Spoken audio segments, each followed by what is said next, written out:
Arizona, we got something special for y'all. October 3rd, Gila River Casino in Phoenix. Straight game times all the smoke live show. Doors open at 6:30, show starts at 7:30. Tickets on sale through Ticketmaster. Just Google Straight Game, All the Smoke live show, or check the link in my bio. Catch me, Stak, Bib, and my dog E House, and special guests. Make sure you guys pick up a ticket and meet us there. Welcome back to All the Smoke, day 2 at the Pump Gala. Day 1 was a success. Sir. We stepped to the cocktail event last night and saw a lot of, legends and old friends. We had a good time. Shout out Dana and David. Today we got a good one, man. A Crenshaw High School legend, Mets Hall of Famer, 8-time All-Star, 3-time World Series champion. Man, one of my favorite players growing up. Huh?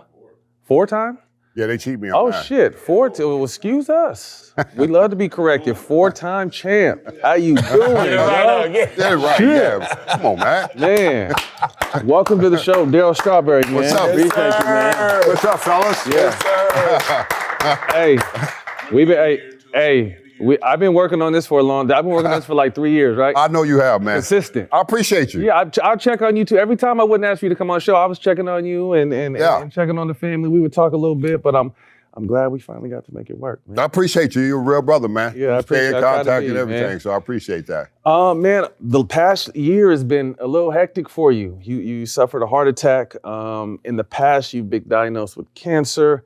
You look good right now. How is life? How is your health? How is your mental? And how's Darryl today? Well, thanks for asking, man. I mean, it's life.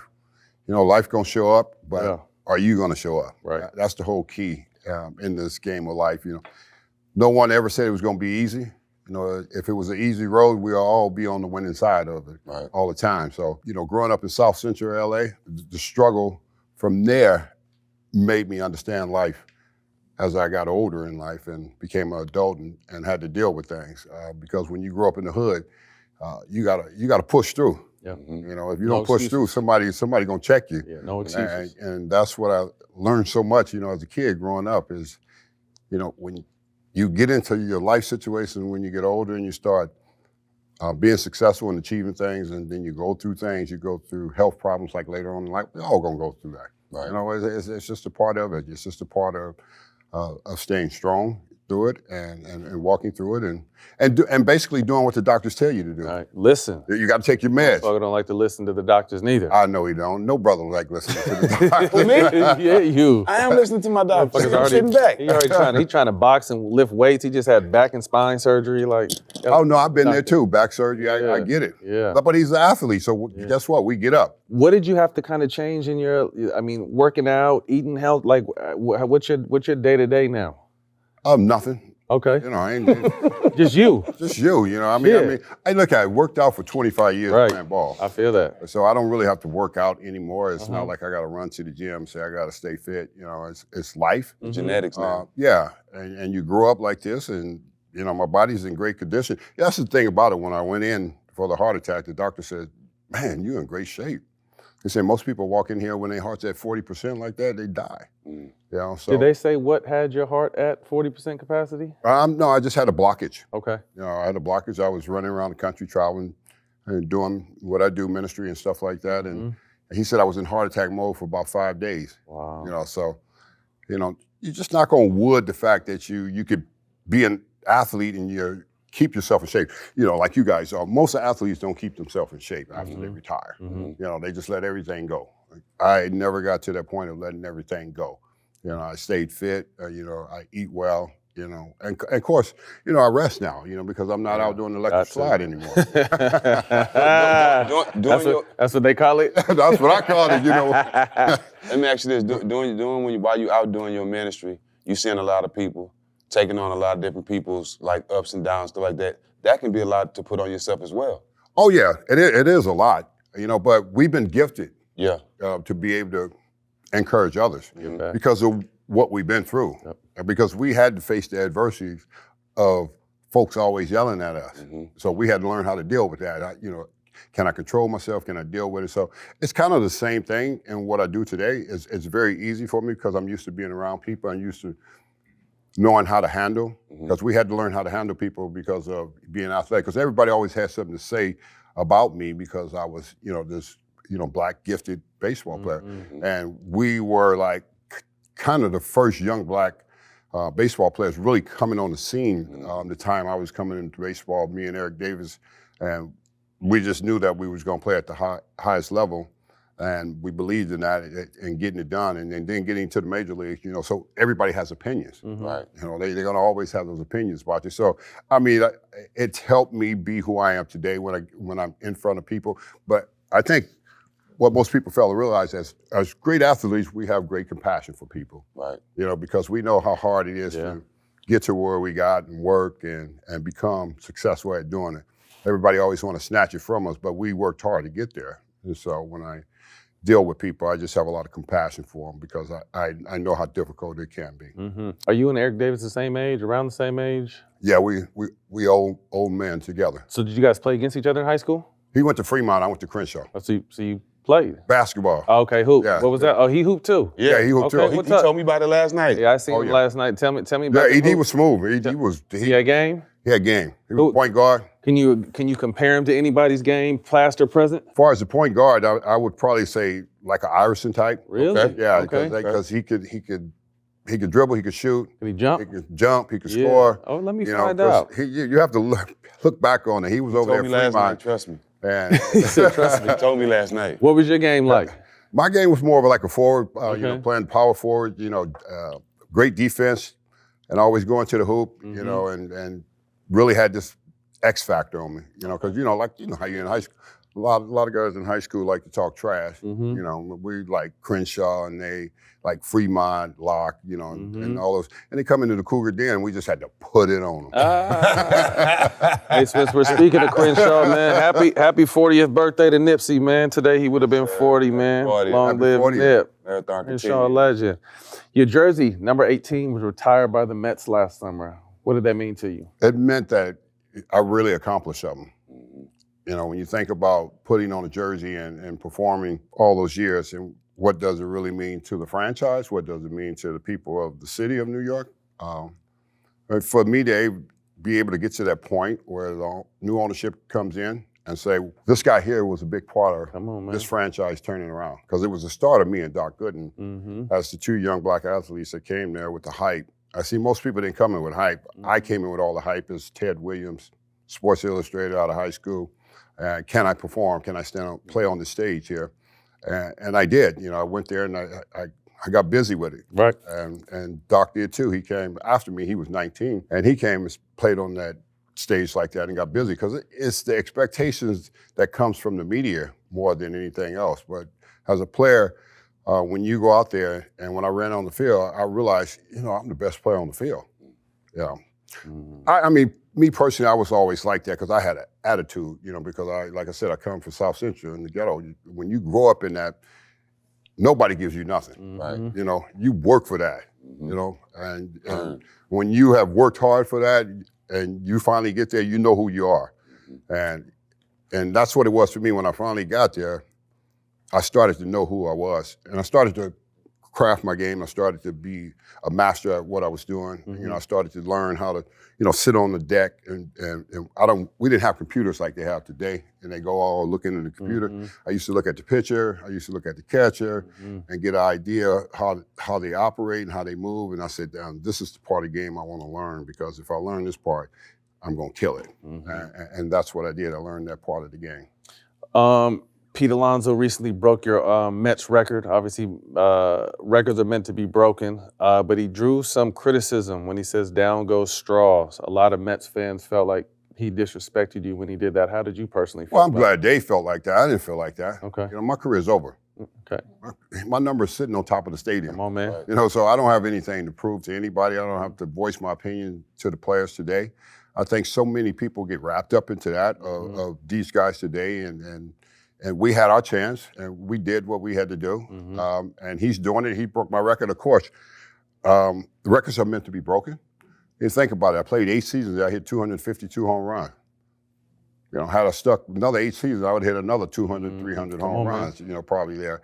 But it didn't work out that way. Oh, well. So what is important is not to criticize or critique these younger guys, because I think a lot of times their feelings get hurt. My feelings don't get hurt. But their feelings would get hurt if I responded back. And I know a lot of Met fans wasn't really thrilled about, him coming out and saying that because they considered me as a true legend. Absolutely. For that organization. Absolutely. And winning the championship, and they hadn't won since '86, since we were the last team to do it. They've had moments, but you got to still win. New York is all about winning, and if you don't win there, then people are really not going to talk much about your stats after your career's over. Give me the difference between Met fans and Yankee fans. Yankee fans are always happy because they always winning? They're always winning. So Met fans are very disturbed and lonely inside. PTSD? They've been torn apart for many years. Man. and I love them because they're my fans and that's my fan base. It's because they want to win. Right. They really want the team to have some type of success, and they're behind you like crazy. And they'll show up, they'll come to the ballpark, but if you don't win, like now, they haven't been winning, you probably go on the chatter line of social media and everybody talking about how they suck. Get rid of everybody, fire everybody, I can imagine. Change everything. And that's what happens when they get mad. Crenshaw High School superstar raised in LA in the 60s and 70s. What was it like growing up with you in the 60s and 70s in LA? That's a good question, bro. That's a real good question, strong question. I was wondering if you guys were going to ask questions like that. Yeah. And think about it, because most people don't know what it's like growing up in South Central, like 60th and 7th Avenue. And when I was growing up, it was either you're going to be in the gangs or you're going to play sports. And one of my brothers chose to be in the gangs. I went the other way, sports, because I remember how I was in the hood when we were all like down in the hood, gambling, shooting dice and everything, and then somebody come run with a shotgun and shoot the gang up to rob the.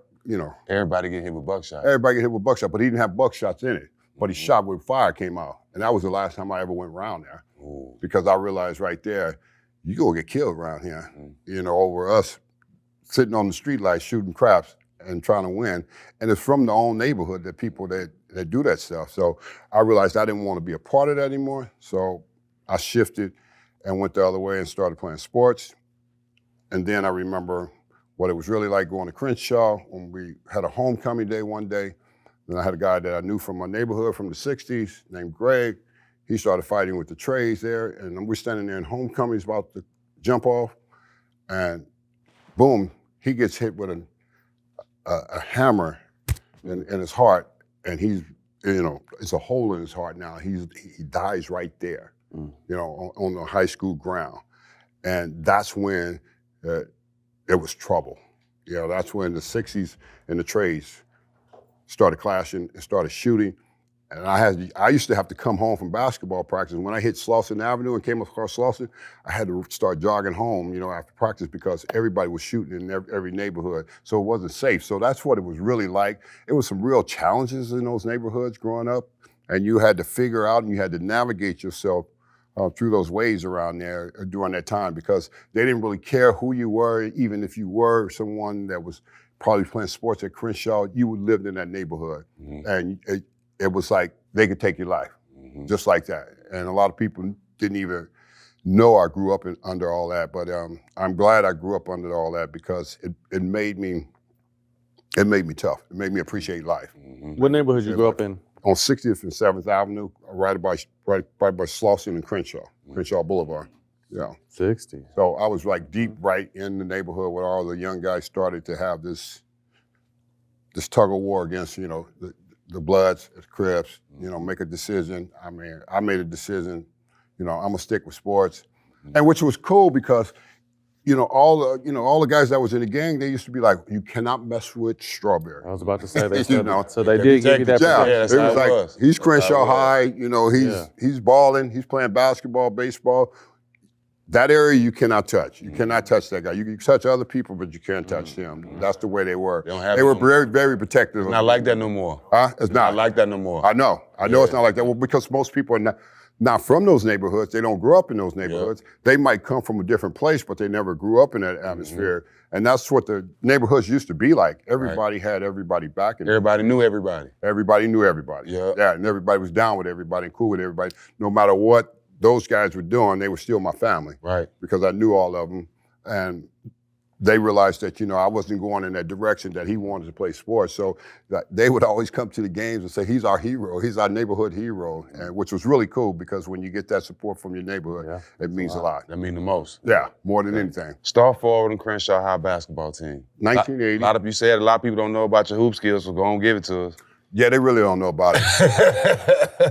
Like, they really don't know about it, how I was, I was one of those guys that had that focus, determination, because I didn't grow up like, playing, league basketball or anything like that because I grew up in this dysfunctional home, and so my dad was crazy. So I really got into sports late. I kicked off into playing baseball when I was 14, and then I got into basketball playing at the elementary school. That's where I learned how to play. Okay. Like that little pickup basketball. Yeah. That's where I learned how to play. And, I used to be down there talking trash to all the guys, older guys in the neighborhood. Lefty.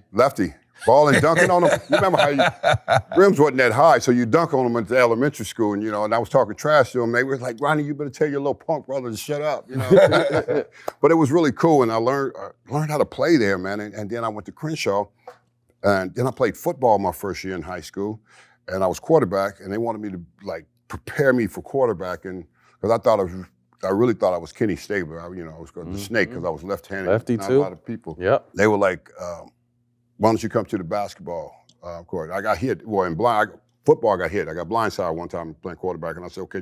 Told the coach, I took the uniform off. I said, that's it, Bo. That's enough. That's it. And I went to Crenshaw. I went on my way to start playing basketball for Coach West and Joe Weekly, man, and it was really cool because what happened there was they really brought discipline to me. Basketball coaches, because when you play, you got to do right in school. Mm-hmm. You can't be tripping. I got tripping off. A teacher one time kicked me out of class. So, and then the coach set me on the bench, and benched me and said, "You can't act like that." Mm-hmm. And he set me on the bench, and I didn't play till the third quarter. After the third quarter came, the fourth quarter, I walked off into the locker room and got dressed and said, "Forget it." Mm-hmm. And he said, "That's all right. Let him go." I came to practice the next day. He's like, "No, you ain't picking up no ball or nothing." Me and another guy, he said, "You're gonna be on this line running suicides all day long."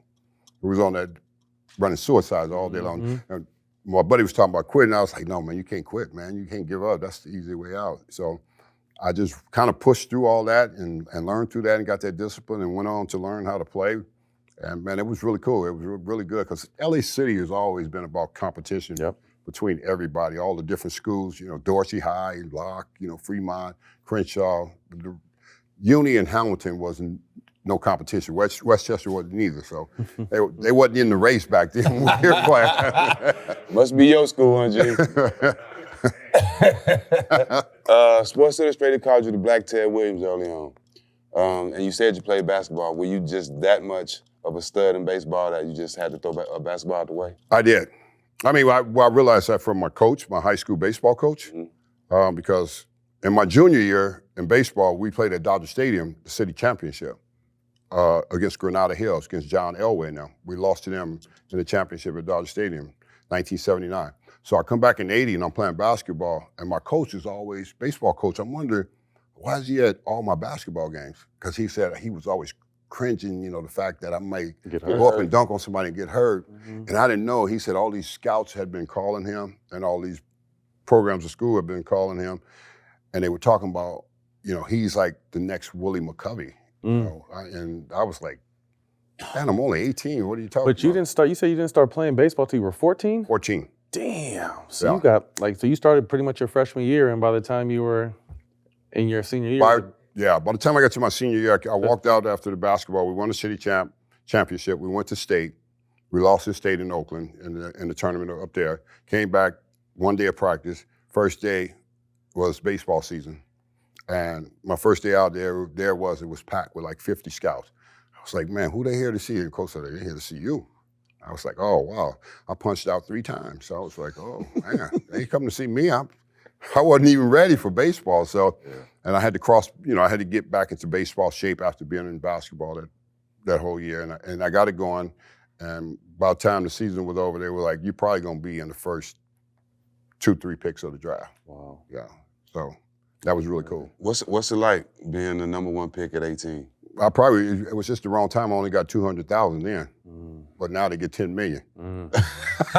Big difference. A big difference. No, no, but it was really cool. I mean, for my mother, you know, she was a single parent, and she dropped me off at school that morning, and she was nervous, and I was like, Mom, don't be nervous. I said, they said I'll get drafted. I don't know where I'm going to go, and it was a big deal to her, and it was like a big deal to me, but I wasn't really concerned about it because I knew that I had put myself in a position to be drafted from that year, my senior year. And when I went to class, you know, they pulled me out of class and said, well, okay, pulled me over and said, you've been drafted. You're the number 1 pick in the draft. I said, okay. And they said, the New York Mets draft you. I said, okay, where the heck is New York at? You never been outside there? I mean, I had never been out of LA. You know, we all played here. You know, we played out in Compton, you know, so, you know, baseball was always the thing for all of us growing up because, you know, all the great players that came out of California, like myself, Eric Davis, Chris Brown, Chili Davis, Ozzie Smith, you know, Eddie Murray. You know, you can go on and on of how many great players that come out of here to play baseball. And we was just a part of that package. And we were just really happy to be a part of that package. Me and Eric, you know, because me and Eric played together in Little League and Summer Team. Okay. So he was the leadoff batter and played shortstop. I hit third and played right field. And out in Compton, they used to What call was that team like? God damn. Damn. Well, they used to call us, like, we were the Moose. Our team was called the Moose. And we come to the park, they say the Moose is on the loose. You know, they got ED and Straw and got Chris Brown at playing third base. It was just a monster team, man. We were coached by Earl Brown. And we were just, man, we were good, man, at a young age, and we just knew it. Me and E knew it, that we wanted to play in the big leagues. He got drafted later in that draft that year, and he went on and signed before I did with Cincinnati. He was like, dog, I'm out of here. Yeah. You know, he said, I'm just going to go do it, you know. I said, yeah, man, I know. I'll catch up with you, and we're going to do it. And and we did. You know, we didn't just get drafted. We had a program for us in the off season where we was at Harvard Park. We went back to Harvard Park, and we put our trash cans up. And we had ourselves throwing BP, and people used to say, man, you guys millionaires, why you guys not up at UCLA? It's like, man, we didn't play at no UCLA. You know, we played in the ghetto. We wanted these young kids to know that you can come out of here. Yeah. You know, you can come out of here. You don't have to be fancy or anything else. You know, me and ED would always buy the Major League Baseballs for the group, but we put the trash cans up, and they had to pitch to us and duck and say, thank you, can, because we used to hit bullets back up the middle and hit the can. But it made you hungry. It made you not get complacent, and it made you not sit there and think, wow, I'm great because I'm already in the league. And that's what was our driving force for us to keep going. Tell me what the jump was like from high school to the minor leagues to the big leagues.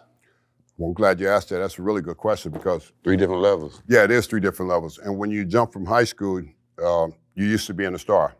And when you jump into the minor leagues now, this is really tricky. This is different because the minor leagues are more like, where am I going? And, you know, I'm 18 years old and coming out of Crenshaw High, all black high school. And I'm drafting and signed. Now I'm going to Lynchburg, Virginia. No, I'm going to Kingsport, Tennessee first. I got to Kingsport, Tennessee. I was like, oh my God. I still don't know where that is. Middle of nowhere. Yeah. Culture shock. You know, is at 18 years old and you're the number 1 pick and everybody's talking about you. And had it not been for my coach, Chuck Hiller, making it comfortable for me, I wanted to come home. You know, I kept calling Mom, I want to come to the house. You know, she's like, you know, this is what you wanted to do. So then I go to, the next year, I go to Lynchburg, Virginia, 1981.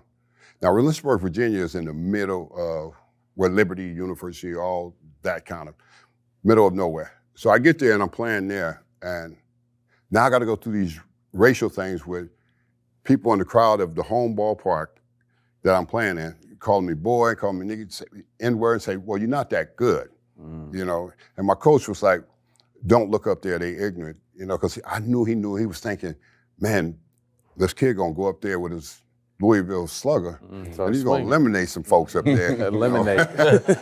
Eliminate some folks. Because they didn't call you all that when you was in high school, and so I experienced that, and I almost quit. You know, I came close to quitting. You know, I was when AWOL didn't show up to the ballpark, and the team wondered what's happening with him. I was at home smoking weed every day. I was like, I'm not dealing with this. you know. I was like, I'm not dealing with this. I just like checked out, you know, and then I finally came back and then I finished up that year and they said I was going to quit baseball and they were like, give it another year. And I gave it another year and I came back in the next year in 1982 and I went to Jackson, Mississippi and I ended up like hitting 34 home runs, stealing 45 bases. And, you know, that's when I really became a ball player and I really knew that I was on my way after that. You know, when I always think about it, just like for all of us, if you quit, you never know. A lot of what ifs. Yeah, there would have been a lot of what ifs if you quit because there's a lot of things happen after that from me not quitting to be able to get to that next level. And the big leagues, you know, when I got to the big leagues, that was a whole level of adjustments. You had to really do some things different. I had a hitting coach named Jim Fry. I was 1983 when I was in the big leagues. I got to the big leagues at 21, and I was supposed to be at the ballpark like at 1, and I didn't show up till 3 o'clock.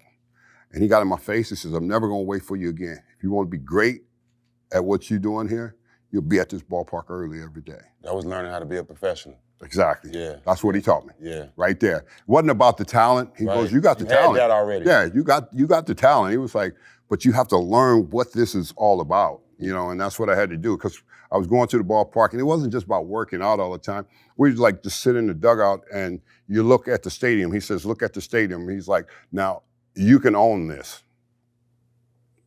If you do this, this can be yours. And he walked me into that. And I went on to win Rookie of the Year that year because he walked me into that. Because I got off to a rough start. But he walked me into being Rookie of the Year and showed me how to master this. Make this your paradise. You know? That's why we say vets are important. And guys like that are important to have when young guys coming in. They don't have it in the NBA no more. They don't, huh? They used to have that, right? Everywhere. Yeah. We had it. Yeah. I know you guys had it. I know they don't have it now. I mean, these guys have it. Everybody's young. Yeah. What were your numbers your rookie year? I hit 26 home runs that year. I think I 74 ribbies. I think I got there a month after the season, so I missed the first month. And I didn't come up till May because I went to AAA and then I stayed a month down there and then I came up and I got to a rough start and like I said, I started to work and started to focus, started to learn, and the learning lessons are the key, you know, for any athlete. If you learn them, you can elevate yourself to the next level of playing. Set the stage for MLB in the 80s. MLB in the 80s, it started to rock there. That's when black players started to come along. That's when it truly started to take a shift. And not just black players, but young black players. Yeah. You know, that's when a big difference of what baseball was all about. I know it's a different game today, you know, with more Latin players, but when we came up, it was all black players. You know, I came up, Eric came up, a lot of other players came up from different teams that, you know, that were young and that were exciting, and they made a push. You know, I think this is the first time baseball started to shift and make a push for young black players. You know, and they were really going after them. They were really drafting them, and just so unfortunate it dropped off because Major League Baseball used to be about the young African American players. You know, and they changed it so much, and it's heartbreaking to see that because you know they took away what was important for the kids in the hood. Absolutely. You know, because of those ballparks, you know, those dirt fields. We grew up on playing on them. That's how you learn how to play. They had rocks, whatever, bricks. We had to learn how to make a play on them, those fields. And they removed those fields and then they started building academies. And Dominican Republic, Puerto Rico, and all these other places. So the black kids in inner cities suffered because they didn't have the academies in the place like most of these other players had. And these other players had a better chance to get to the major leagues. And our avenue to the major leagues was like, you better be tough. You know, you're gonna have to fight through it, you know, to get there, to stay. And you're gonna have to be good. Really good. Gotta stand out. You're gonna have to be a standout to be able to play and stay in the major. You couldn't hit 230 and be in the majors when we were coming up. They was like, no, you ain't ready for this. If you're hitting 230, you know, you're going back down to the minor leagues. So you really had to turn your game up, and you had to really know how to play. And the thing I say about playing is like, me and Eric Davis, you know, when we came through, we wasn't like a 1-2 player. We was a 5-2 player. You know, we did it all. Versatile. We wanted to We wanted to make sure our game stood up at a whole different level, where people would look at us and say, "Wow." And that's what I always think about athletes, black athletes, that play baseball. Don't just do one thing. Learn to do everything, and work at it. If you work at it, you can get good at it. And excuse me, man. In places like DR, like you was talking about just now, they take baseball way more serious. They do have the academies, like you say. Yeah. But like as kids, like you say, that's really their only way out. They know that's the how way they're out. approaching it. They know that's the way off the island. Yeah, that's all they got. So that's why so many of them are good these days. That's why they're so successful. Yeah. Because they do take it way more seriously than we do over here. We have more opportunity.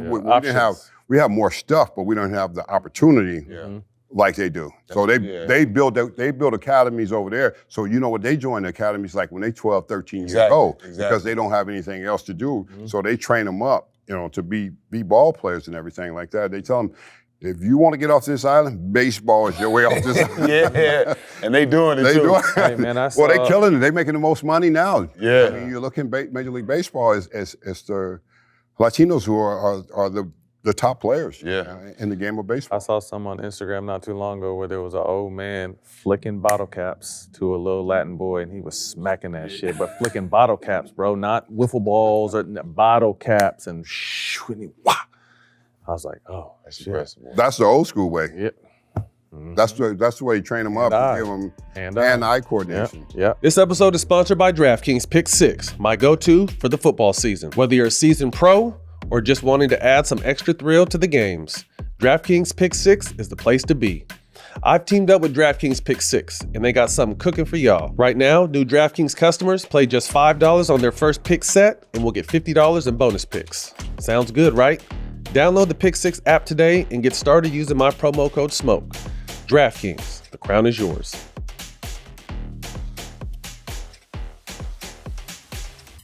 Boost Mobile is a legit nationwide network, so I have to take a break from the jokes and put on my serious voice. Because we'll never joke about a nationwide network that has invested billions building towers across the country. Not even once. Not even if Mr. Boost Mobile himself asked me to. There's nothing funny about it. Boost Mobile is a legit nationwide network and also provides coverage across 99% of America. Seriously, visit boostmobile.com or your nearest Boost Mobile location to learn more. The Boost Mobile network, together with our roaming partners, covers 99% of the U.S. population. With Disney Plus and Hulu, there's so much amazing entertainment, you'll discover something every day. Whether you're looking to binge hilarious classic hits like Modern Family, enjoying the biggest blockbusters like Marvel Studios' Thunderbolts on Disney Plus, catch the latest news on what you need to know, or check out new episodes of Only Murders in the Building. This is one place that has it all. Get all this and so much more with Disney Plus and Hulu every day. It doesn't get better than this. 18 plus only, offer valid for eligible subscribers only, terms apply. One of the most beautiful swings the game has ever seen. Where'd that swing come from? Smooth. I don't know, just working at it, looking in the mirror. Everything left-handed looks sweet, though. Yeah. Most of the time. It does. When you look at all left-hand hitters, most of them have just like a swing that just goes, it's kind of it goes the same way. It's just a different size of a player, but it's kind of the same swing, for a left-hand hitter. And I think working on it, when I say working on it, is because a lot of times they say you won't be able to hit like that in the big leagues. That's what they said about me. That's what they said about ED. Because ED held his hands here. They said he'll never hit. Yeah. And they said my leg kick was too high. Never. You're wrong. That's what scouts say. The scouts say you can't. He can't dribble. He can't pass. He can't do this. You mean you can't do that? Right. I can do it. Yeah. Exactly. Right. That's what they fail to realize about us. You point at us and say we can't do that. Yeah. No, you mean you can't do that. Facts. The steroid era. When did you feel like you saw that creep into baseball? Was that while you was in there, before you got there? You saw the change and you saw the shift. You saw the shift to guys that wasn't home run hitters. Now all of a sudden they hitting 50. Around what year did you feel like you saw that? That was in the 90s. Okay. Yeah. You saw guys hitting balls in the upper tank, which is not normal. Damn near out the stadium. Yeah. Exactly, which is not normal, and right there you knew something was different. You knew that they were on a totally different level of whatever they were doing, and the talk was around. But it's okay, it's part of it, part of sports. Drugs has always been around, part of sports. What players take. I mean, I was on amphetamines my whole career, so I was wired playing, every night. So it's not like it was a surprise to me that this new time is coming in and something has changed. And these guys found something that worked. You have to find something that works. It's unfortunate, but it's real. Everybody got their thing. Everybody's got their thing. You cannot sit around and criticize, a different generation of players. I didn't, from when I saw that. I was like, well, these guys are having fun, and they realized that, getting to that place, I'm going to make more money fast, because now all of a sudden my numbers are going to jump up and I'm going to become a second baseman and I'm hit 40 home runs. There's only one second baseman that was hitting 40 home runs, and that was Ryan Sandberg? Yeah. Rest in peace. Yeah, rest in peace. He was the only one. And now all of a sudden you got mediocre hitters.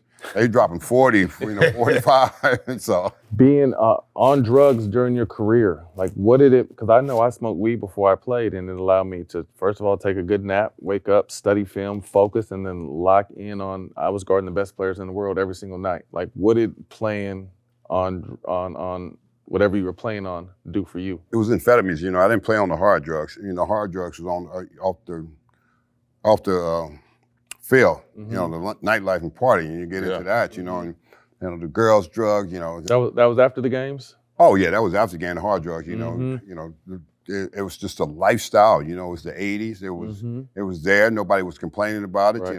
And you just happen to be young and you get caught up into that whole vicious cycle. We all did. When I was playing, I was on the amphetamines, and it just kept me wired, to focus, in the game, stay in the game. It kept my attention on what I was doing, and especially the pitcher, because when I wanted to see that baseball was coming out of his hand. That ball looked this big. Really? And when it looked that big, I was like, ooh, it's feeding time. You got to feed yourself. It's time to eat. Yeah, you definitely got to eat. There's got to be a part of it. But the whole life of drug addiction, what I got into was just really fast off the field. I fell into it, when I got out here in California mostly, and I was born and raised here, and I knew better. And I still, because I knew every back street, I used to take the back road. Yeah, I used to take the back street. So I knew I was running in the wrong direction, doing the wrong things. At what age was this? I was in early 30s. Okay. When I started dabbing and playing around with it and drinking and getting out there and just doing whatever I wanted to do. Because you live this life for yourself. You get one shot at it to do it. Ain't no blueprint. There's no blueprint. There's no book there to say what you can't do, right? Yeah, nah. That's not a book. Especially for a young black man, where we come from. Yeah. There's a lot of stuff we got to learn on our own. Because we ain't had no male figure teachers, nothing. Right. So I had to learn all these things by myself to get out there, and they were some hard learning lessons, And I'm grateful for it today, but it was part of my journey. And people say, well, he could have been this, he could have been that. Well, maybe my journey wasn't meant to be that. Everybody's journey is not meant to be in the Hall of Fame. Just because you have talent, most folks don't know where you come from. They don't know what you've been through. Absolutely. They just assume that you should be well because you're getting a paycheck. Especially in your era too. Now athletes, we caught the beginning of social media at the end of our career, but what they saw or what they read in the paper or anything like that was the gospel. So there was never really time to really show what you just said, where you come from and then the struggles and all. It was just, hey, you get a ton of money, you're a superstar, you got to perform. Right, and that's all it was, And today, today is different. The guys get to be more careful about it because of social media. You'd be a fool if you was out there like I was in the 80s when we were out there. We didn't have no social media on. No cameras. I had no cameras. I didn't have nobody video on me and following me, which was a good thing. Right. Absolutely. Let's touch Doc Gooden's greatness. His first 3 years in the leagues, this is stats: 58-19, 2.28 ERA, 35 complete games, 13 complete game shutouts, 744 strikeouts. In Gooden's second year, he had one of the best seasons ever, 24-4. That's like my game stats. 24 And what, 4. on 2K? No, MLB. Oh, MLB. oh, okay. I'm like 24-1 in my season. 24-4, 1.53 ERA, and the Cy Young Award. Yes. Talk about how great Doc Gooden was. This is the greatest I've ever seen. Greatest pitcher I've ever seen at such a young age. And why I say that, because when he was 19 years old when he came up, he had command. He came from Florida? Came from Tampa, Florida. Okay. Country boy. Yeah, Gary Sheffield's his nephew. Yep. They come from that baseball of playing. But Doc was amazing. I used to play behind him. I was like, Doc, you're a trip. You don't let nobody get no action out of it. That shit boring when you pitch. He'd be like, whoa. He's sitting everybody down. Sitting everybody down. Nobody getting, they getting hits, but they like bloopers, this and that, and nobody really crushing the ball off of him. Yeah. So, he was 19 when he came up, and, he had so much poise for being 19 years old at the major league level and great command of getting his breaking ball and throwing it where he needed to throw it and getting his he could spot his fastball anywhere. Mm-hmm. And when I saw him blowing people away like Mike Smith, Andre Dawson, Pete Rose, I was like, wow, and I just remember that 85 year you talk about, that was his Cy Young year. Now, this was the greatest year I ever seen any pitcher, and I don't think any pitcher has been as great as he was in that year at 20 years old. 24-4? 24-4 with 1.5 or 2 ERA. Yeah. I mean, man, night after night, when he went out there, we packed the stadium, okay? He packed the stadium. Dr. Straw. But he was the pack of the night he was pitching. Yeah. The parking lot is full. Before you better get to the ballpark like pregame at 3 and everything. 3 o'clock, because 4 o'clock, that pregame parking lot is full. They gonna pack the stadium. I got a guy up in left field corner with a K corner, and Doc's pitching. Doc's gonna get 12, 13, 14 Ks, on a major league level at 20 years old, eating hitters up. I mean, I remember how guys used to be, when you see the opposing team, they take their BPs and some guys in the lineup, and then afterwards they scratch. They're out of the lineup. Well, something happened to my neck. When Doc started pitching? Doc. I'm not going to take these 3 punch outs tonight. I ain't fucking up my average tonight. No, because he's going to embarrass you. And I tell you, man, that was the greatest season, man, to watch a pitcher pitch like that. Incredible. That's dope. How was it to have a lot of success in stardom with them on cover of magazines together? Yeah. I mean, it was really cool because we were young, we were black. And this is New York, too. It was New York. Biggest media market in the world. But the fans loved us because we brought great joy to a team that was never nothing. Yeah, I mean, I think, 7 straight losing seasons before you got there? When I got there in '83, and they were always the last place team, and we turned that around from '84, we finished second, '85, we finished second, '86, we finished first. When I was 24 years old, we were playing in the World Series, at 24. You think it's going to happen, just happen overnight every time, but it's not, and a lot of times guys think they're just going to get there all the time, and in every sport, but it's not that easy. Take it for granted. Yeah, it's hard to do, and we got there, and we should have had a couple more times of being there, but we were living in New York, and we were just having fun. It was a wild, crazy team, just have fun. You didn't want to mess with the Mets back in those days. We were straight. On and off the field? On and off the field. But New York was crazy. You had Mike Tyson, Lawrence Taylor. All y'all was in the streets around that time. I know it was going down. I wish I could take a time machine and spend a day with them in New York. You know what I'm saying? I know it's going down. I want a night. Yeah, I need a night, man. It was, you think about it, it was LT, Tyson, the Mets, the Yankees wasn't even talked about in the 80s. Yeah. We controlled the city in the 80s, those years. So my 8 years there, after my rookie year, we controlled the city and we took over the city. And it was about the Mets and about the Mets winning. It was about the Giants, like you said, LT. Yeah. And it was about Mike Tyson came along. Mike Tyson showed up to Shea Stadium '86. He goes, I want to meet Doc Gooden and Darryl Strawberry.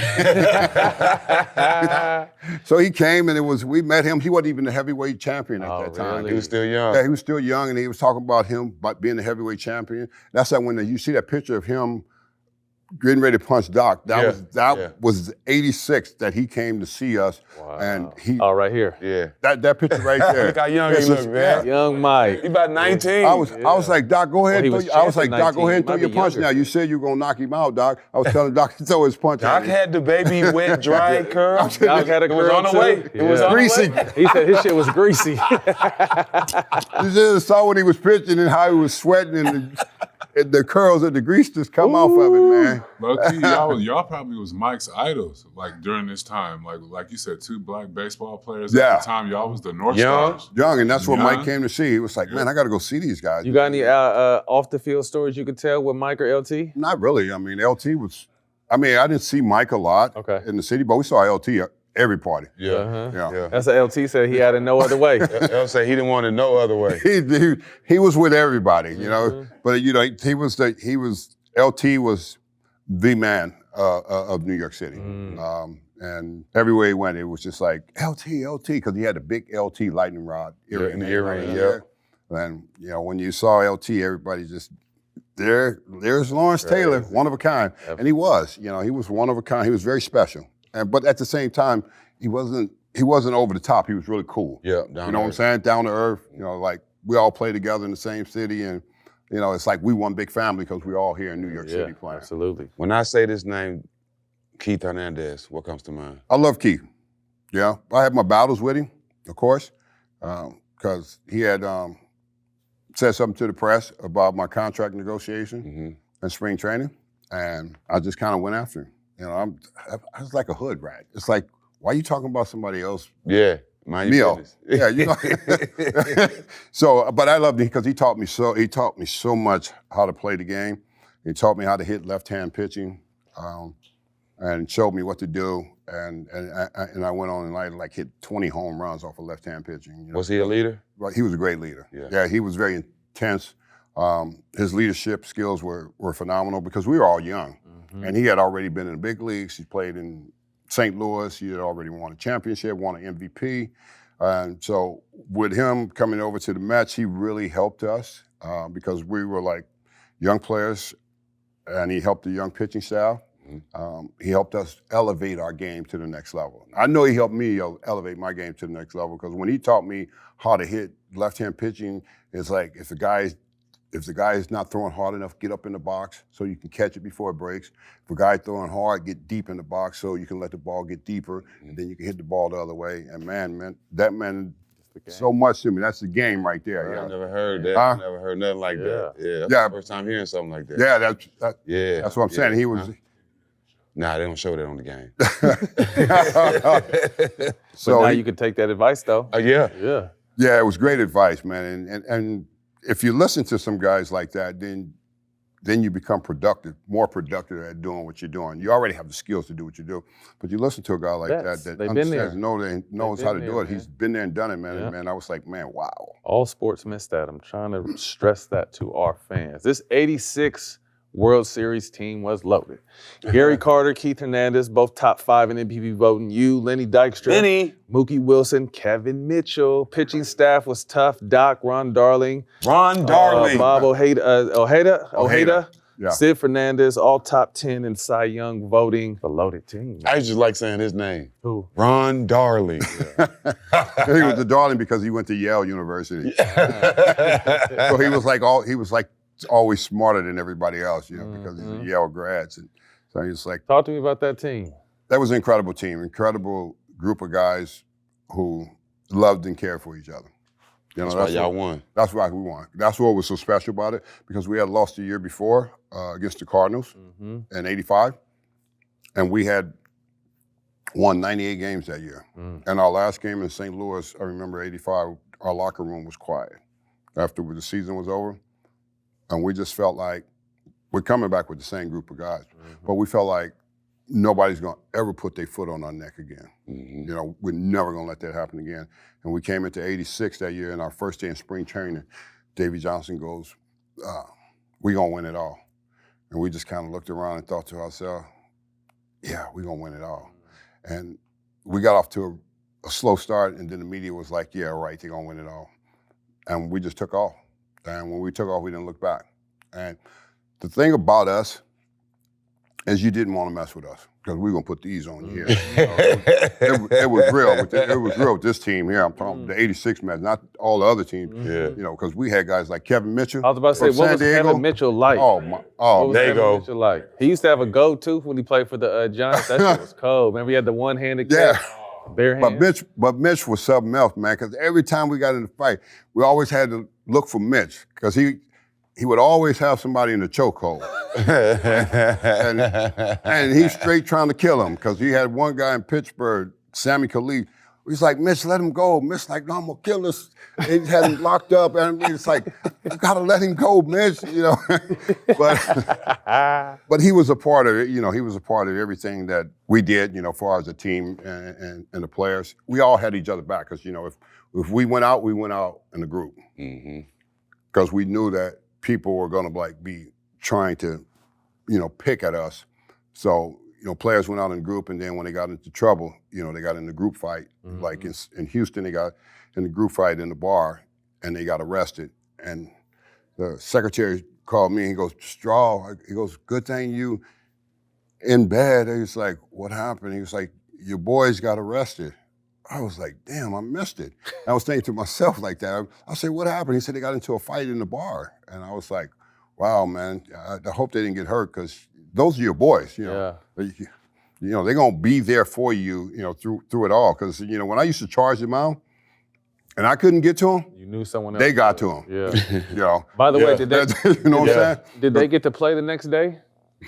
The guys, yeah, we got to play the next day. No, I'm talking about the guys that got arrested, got out, and still played the next day? Yeah, we still played. They still played the next Okay. day, and we were in Houston, and the fans were like, you know, they had like signs up with them, the Mets being arrested behind bars and stuff like that, and He had one of those in Utah. yeah, the same thing with what they had, like you know, the fight they Had had. me in the cardboard cutout Yeah. with my face in one, but it wasn't just it was the life, the jail uniforms from Life. Yeah. And had my face, all that shit was classic. Yeah. All right, quick timeout. NBA 2K26 is wild this year. Gameplay got a whole new motion engine. Catch and shoot feels smooth as hell, and the rhythm shooting, man, it's locked in. My team even brought in the W, so now I got Caitlin Clark pulling from the logo. MJ talking crazy mid-game, and Shaq bullying everybody in the paint, breaking rims, throwing elbows, straight domination. It's ridiculous in the best way. My career has a brand new storyline. The city's tighter, and you're on the court faster. No wasted time. The first time I saw myself on 2K in the early 2000s, it changed my life. I've been playing the game ever since. NBA 2K26 is officially here, and they didn't miss. The gameplay is clean, feels real, and the legends are showing out. If you're still on the sidelines, that's on you. All over everything. Time for tip-off, time for a line. Whether you're catching the game from a couch or calling shots at the stadium, bring the taste of the beach to every play with Corona. Because there's nothing better than enjoying the basketball season with the Corona in your hand. So when it's time for tip-off, grab the beer that brings the beach to you. Corona. La Playa awaits. Today's episode is brought to you by DraftKings. DraftKings, the crown is yours. Talk to us about one of the most unfortunate but memorable plays in the history of the game, the Bill Buckner. Well, everybody wants to blame Bill Buckner for that play. Yeah, of course he missed the ball because he was trying to beat Mookie to the base. Yeah. But you think about Stanley and Girardi, they couldn't get nobody out. That was 2 outs. That's where it started. That's where it started, right Yeah. there. You know, they just go to the Bill Buckner play. Yeah, right. Girardi couldn't get nobody out. Stanley comes in, he throws a wild pitch, and Mitchell scores. Mookie comes up, he battling, he hits a ground ball to Buckner. Buckner knows that his knees are bad, and he tries to beat Mookie to the bag, and he misses the ball. And Ray Knight comes in to score. Buckner was a great player. You know, he almost had 3,000 hits. You know, people don't recognize how good of a player he was. But he was late in his career, and he had some injuries, and he just made a play where he didn't make the play. Right. And that's all it was, you know. And they crucified him in Boston.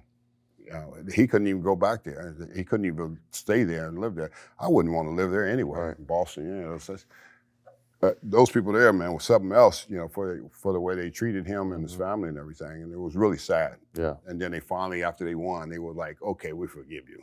Mm-hmm. So All them, so he said his knees was bad from all them years of playing. His knees was already bad. Already bad hip, bad knees, bad feet. You got Mookie Wilson flying down the base Got Mookie path. coming down that back fast too, and it would have been a close play. Yeah. But I think he went to get the ball, and he looked up and saw Mookie, and the ball rolled right under his glove. Left the Mets in 1990 to join the Dodgers. Said that was the biggest regret of your career. Why? Well, because it wasn't nothing against, my hometown and the Dodgers. It was against the fact that I was used to playing in New York. You made your bed with the Mets. Yeah. I was 8 years there, and didn't realize that I would miss the animals, of what I call fans. They act like animals when you don't play well, and I love that. I got off on that, because they come to the ballpark early and they never leave. And they sit over the dugout and they yell at you and tell you suck when you're sucking. And I thrived off of that. That was big for me. I wasn't one of those players that felt like that was a problem.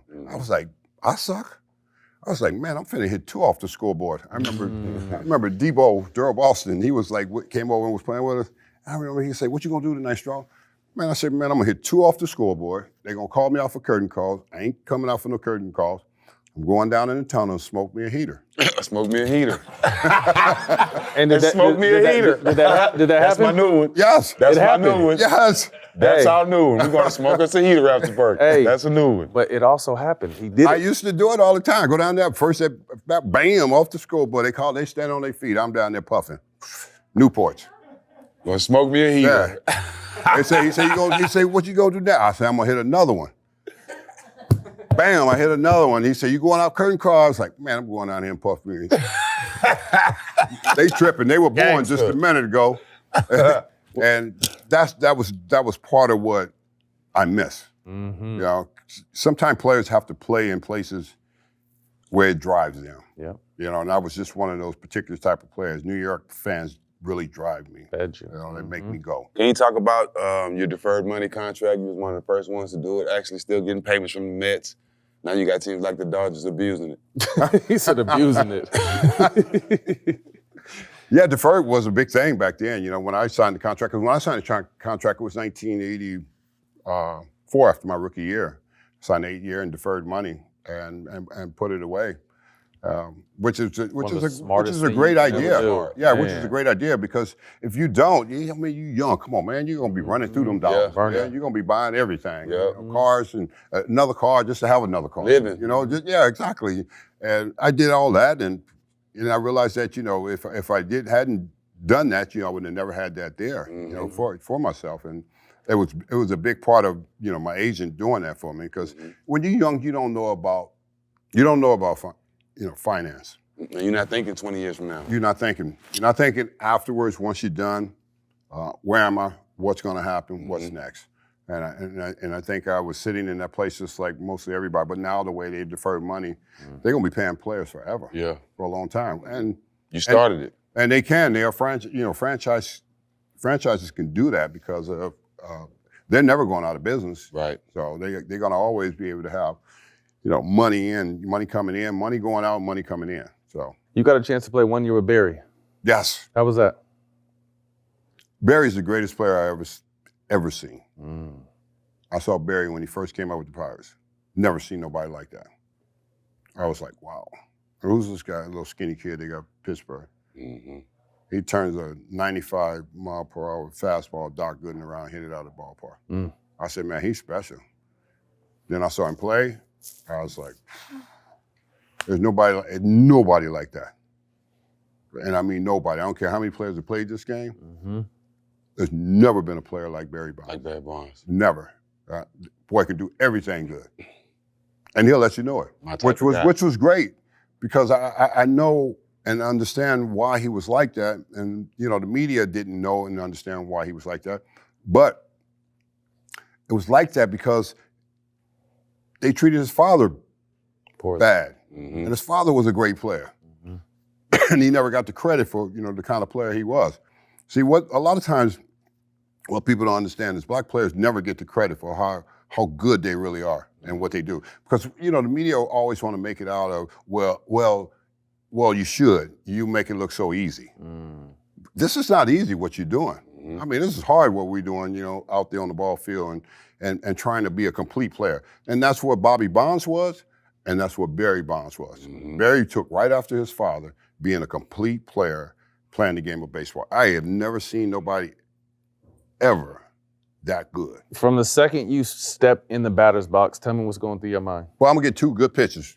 For sure. One of them I got to hit. I may foul one off. You know, pitcher may think he's got me, but I'm gonna get another good one. You got to wait on that meatball, huh? I'm gonna get it. Yeah. Because pitchers are dumb. Shit. They're going to throw a meatball. I'm just telling you what I know about him, you know, because I bait him in. Like, you know, you think, he got me. Oh, he got that fastball by me. No, you got it in him on my hands. But next time I'm gonna extend these hands and I'm gonna get him out. Because he's coming back in here. Many of them used to do that. Oh, I got straw on the inside because he fouled it off. He came right back in. Got the hands out quicker. See ya. You know, and that's just part of the game. You learn how to play with them. If you don't know who you are, you can never elevate your game.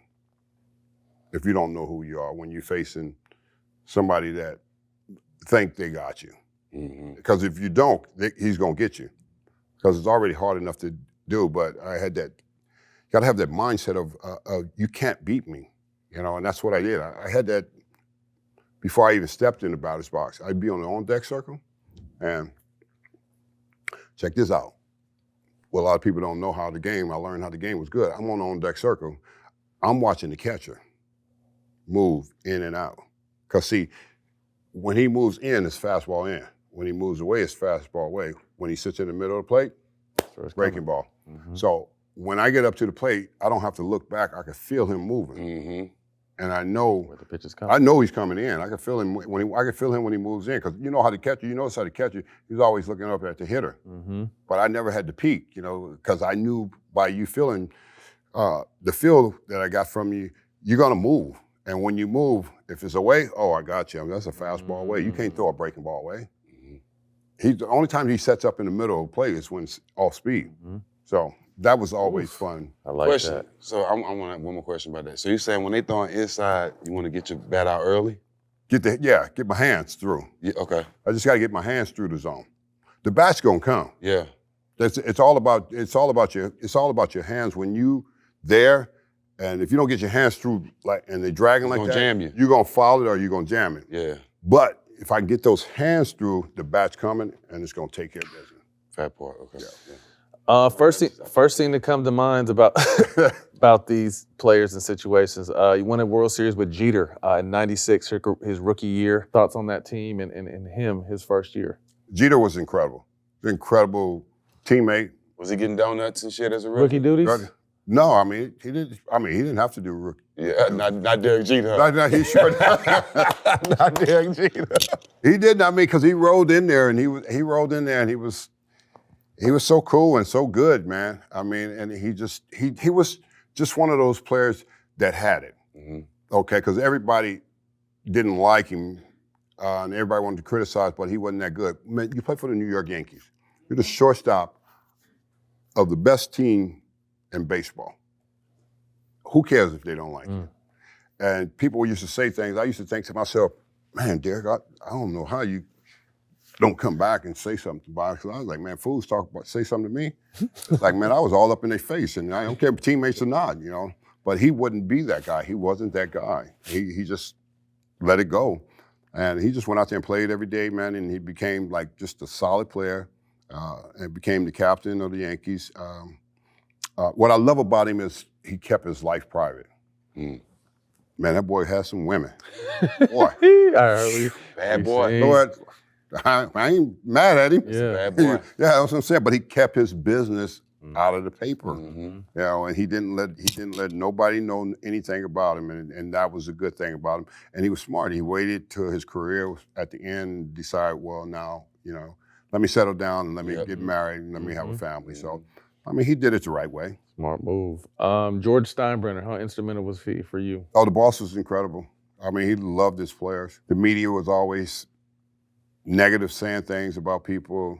Oh, he shouldn't get this guy, he shouldn't get that guy. George was like, I think he was like more like, who are you to tell me who I should get? You know, George was all about people. He was all about helping people.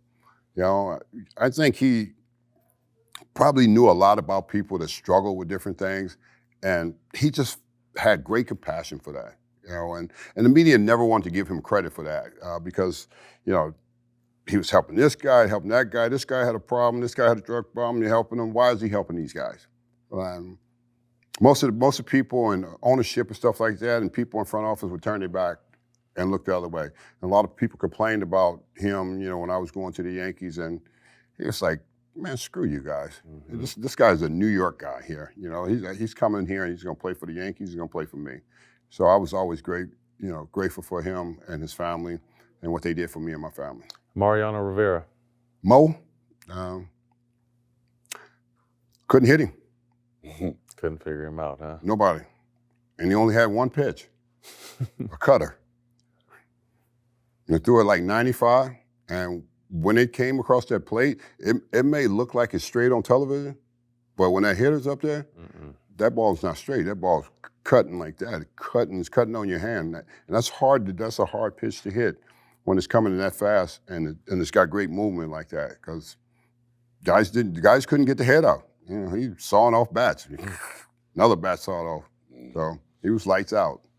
Legendary Brawl versus the Orioles.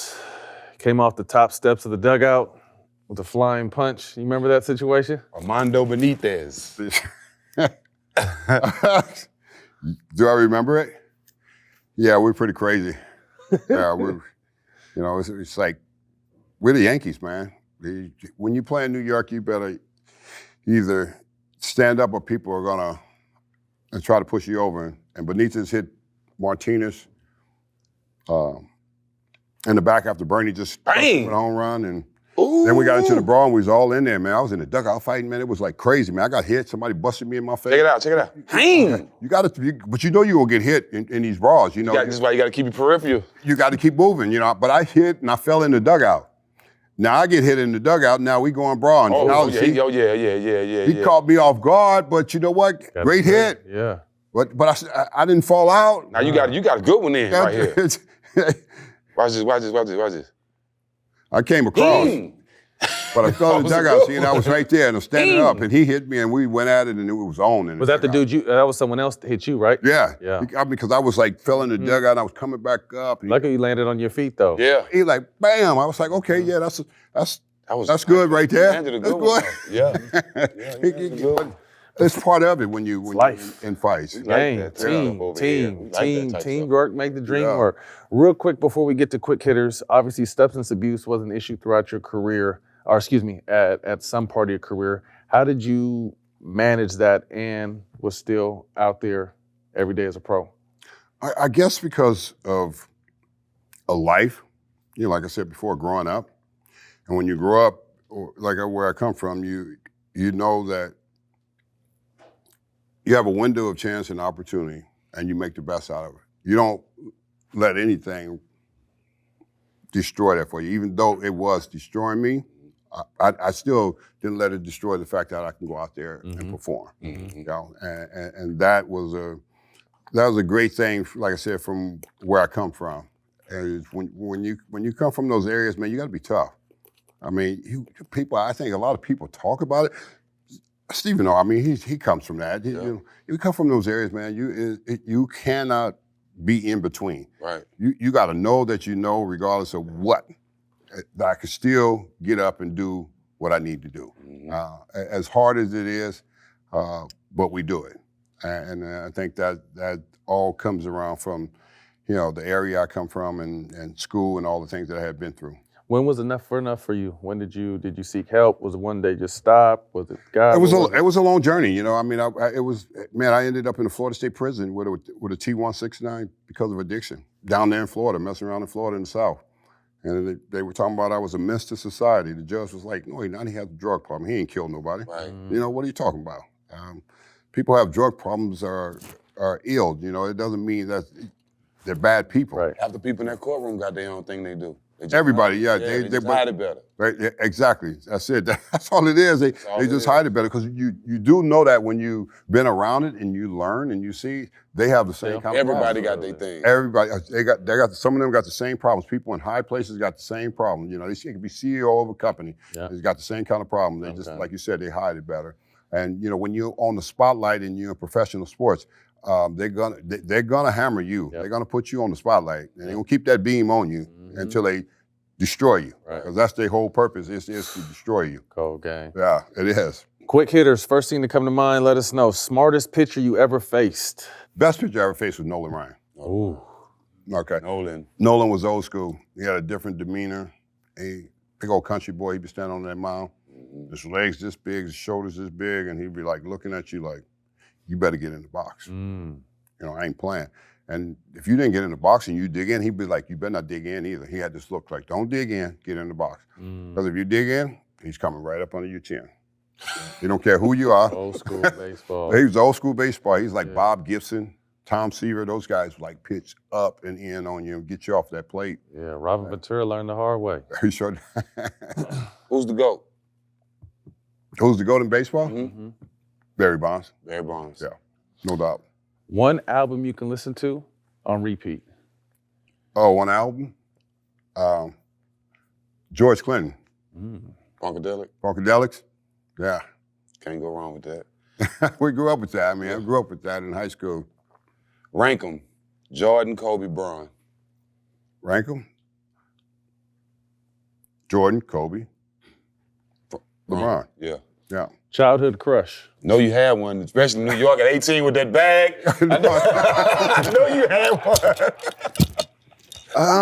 I don't know. I mean, it had to be, what's her name? Jane Kennedy? Jane Kennedy, okay. Yeah. No one said that before. It's the first time hearing that. Funniest teammate you ever had, and what team was it? Funniest teammate had to be Lenny Dykstra. Lenny Dykstra. Yeah, with the Mets. And, you know, he's just, dude. He had a It's like- slur? What he says like that. He used to dip too. Yeah, he dipped and Yeah. dude, you think the girls want me? You think the girls love me?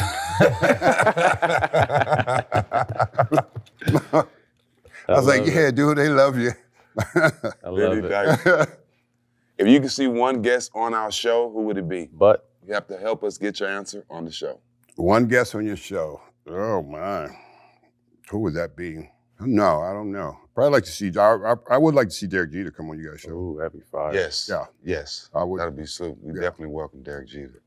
Well, Darryl, man, we appreciate you. A Crenshaw legend, baseball legend. Thank you for sitting down and spending some time with us, man. Yep. Thanks for having me, bro. Appreciate Appreciate you guys, man. Yes, sir. Yes, sir. Yes, sir. Yes, sir.